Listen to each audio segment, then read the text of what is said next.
Recently climbing more than $100,000 per. This as investors anticipate Donald Trump will usher in a new era of crypto-friendly policies and legislation during his first 100 days. What's that mean to you?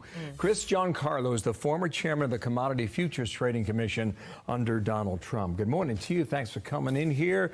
Here's a Treasury document called Bitcoin digital gold. We've heard that before, okay? That's one element. Next one, Elon Musk praising El Salvador's Impreso crypto reserve. All right, so that's an interesting relationship. Why is this happening now? What does the incoming administration see as favorable for Bitcoin? You know, there's a number of reasons why this is happening. One is because the technology has come about. We finally reached the stage of the internet where we can go beyond storing information on the internet to actually storing things of value. Things of value like wealth, things of value like ownership of a home. This is what they call the new wave of the internet, an internet of value, and the technology's there. In fact, when you think about Bitcoin or Ethereum or these others, what they really are is protocols that allow us to store value on the internet, as opposed to the way we've been doing it in human society for only the last 400 years, storing value in basically an IOU from a financial institution. And as we've learned in the last 40 years, during which the internet has never gone down, banks have failed, including 3 banks of America's top 20 just in the last 3 years.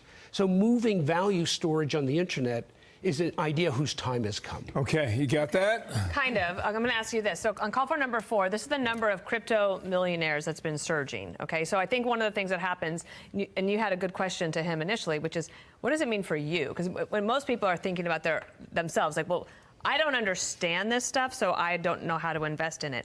One thing you said is, crypto is the umbrella. Right? Is that right? That's right. And then Bitcoin is one type of crypto. That's right.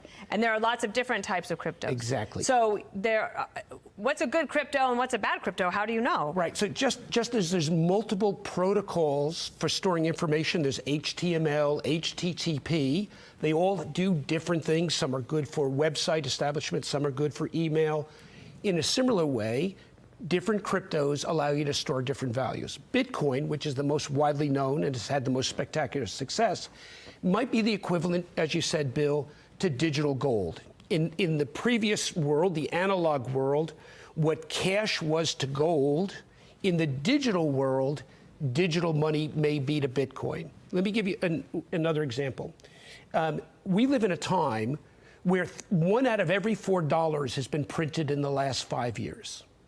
We are actively debasing our currency. And at the same time, Bitcoin has, into its design, programmed scarcity. You can never have more than a certain amount of Bitcoin. And so the dollar is depreciating, Bitcoin is appreciating. Quick factoid. In 2018, the average American home would have cost you over $260,000 and over 400 Bitcoin. Today, the average American home is now over $460,000. It would cost you less than 5 Bitcoin.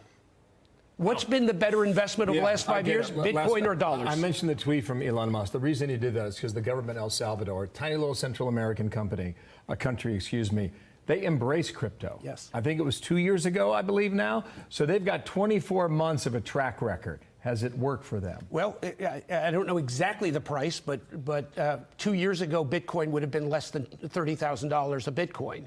Today, it's over $100,000. So they've seen threefold increase of their value of their reserves in El Salvador. So it looks like a pretty good investment. It looks like it's a pretty good deal for them. Pretty good deal for them. There's a lot. Can I get your number?